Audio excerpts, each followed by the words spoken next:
परीक्षा नहीं हुई, लेकिन आज नहीं तो कल होगी। ये कोरोना महामारी आज नहीं तो कल जरूर खत्म होगी। स्कूल कॉलेजेस कभी ना खुलें, ऐसा नहीं होगा। अभ्यास करते रहोगे तो कोई पछतावा नहीं होगा। कोरोना महामारी के चलते इस समय स्कूल और कॉलेजेस बंद पड़े हैं, जिसके चलते विद्यार्थियों में पढ़ाई के प्रति लापरवाही देखी जा रही है। इसी को देखते हुए मुंबई के एक स्कूल में हमारे पुराणों में लिखित एक कहानी सुनाई गई और विद्यार्थियों को इस कहानी के जरिए एक मैसेज दिया गया, एक सलाह दी गई। कहानी ये थी कि एक बार भगवान इंद्र किसानों से नाराज हो गए और उन्होंने घोषणा कर दी कि 12 साल तक बारिश नहीं होगी, आप फसलों को नहीं उगा पाएंगे। भगवान इंद्र से किसानों ने विनम्रता पूर्वक विनती की। किसानों की विनती को देखते हुए इंद्र ने बड़ी चालाकी से बारिश न होने का सारा श्रेय भगवान शिव के ऊपर डाल दिया और कहा कि बारिश तभी संभव है जब भगवान शिव अपना डमरू बजाएंगे। लेकिन इंद्रदेव भगवान शिव के साथ पहले ही गुप्त रूप से चर्चा कर चुके थे और उनसे किसानों के साथ सहमत नहीं होने के लिए भी अनुरोध कर चुके थे। जब किसान भगवान शिव के पास बारिश के लिए विनती करने के लिए गए तो उन्होंने भी कह दिया कि बारिश तभी होगी जब मैं 12 साल बाद अपना डमरू बजाऊंगा। निराश होकर वापस लौटते किसानों ने 12 साल तक इंतजार करने का फैसला किया।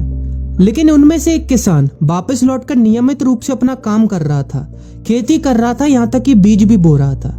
अन्य किसानों ने यह देखकर उस किसान का मजाक उड़ाना चालू कर दिया। कुछ किसानों ने उससे पूछा भी कि आप अपना समय और ऊर्जा क्यों बर्बाद कर रहे हैं, जबकि आप जानते हैं कि 12 साल तक बारिश नहीं होने वाली। उस किसान ने जवाब दिया कि मुझे पता है कि बारिश के बिना मेरी फसल नहीं आएगी, लेकिन मैं ये सब केवल अभ्यास के रूप में कर रहा हूँ। 12 साल बाद मैं फसलों को उगाने और खेतों में काम करने की प्रतिक्रिया को भूल जाऊंगा। शरीर की काम करने की आदत छूट जाएगी और शरीर आलस का शिकार हो जाएगा। इसलिए मैं अभ्यास करता रहता हूँ कि जब 12 साल बाद बारिश होगी तो मुझे काम करने में मुश्किल नहीं होगी। जब इस किसान की यह बात पार्वती जी को पता चली तो उन्होंने भी चिंतित होकर शिव जी से कहा, आप भी 12 साल बाद डमरू बजाना भूल सकते हैं। यह सुनकर भगवान शिव भी चिंतित हो गए, इसलिए कहीं वो डमरू बजाना भूल तो नहीं गए, इसकी जांच करने की सोची और अपना डमरू उठाकर बजाने की कोशिश करने लगे। कोशिश करते हुए जैसे ही डमरू से आवाज आई वैसी बारिश होने लगी और जो किसान नियमित रूप से अपना काम कर रहा था उस किसान का खेत फसलों से हरा भरा हो गया। लेकिन बाकी सभी बारिश का इंतजार करते किसानों को पछतावा हुआ, क्योंकि उन्होंने अभ्यास करना भी छोड़ दिया था। इसी तरह 2 सप्ताह बाद, 2 महीने बाद या 2 साल बाद लॉकडाउन समाप्त हो जाएगा। कोरोना महामारी भी खत्म हो जाएगी।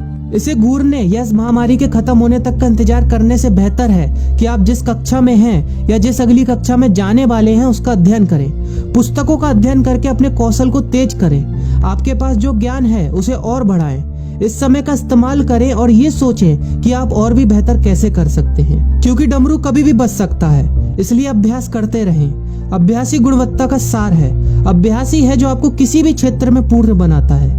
अगर आप अपनी पढ़ाई के प्रति लापरवाही छोड़कर अभ्यास करते रहेंगे तो जब काम करने का समय आएगा, जब भी परीक्षा देने का समय आएगा, तो आप हर चुनौती और अपने हर क्वेश्चन का जवाब देने के लिए तैयार रहेंगे।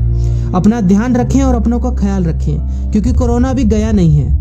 घर पर ही रहने की कोशिश करें ताकि आप भी और अन्य भी सुरक्षित रहें और नियमित रूप से अभ्यास करते रहें, क्योंकि डमरू कभी भी बच सकता है।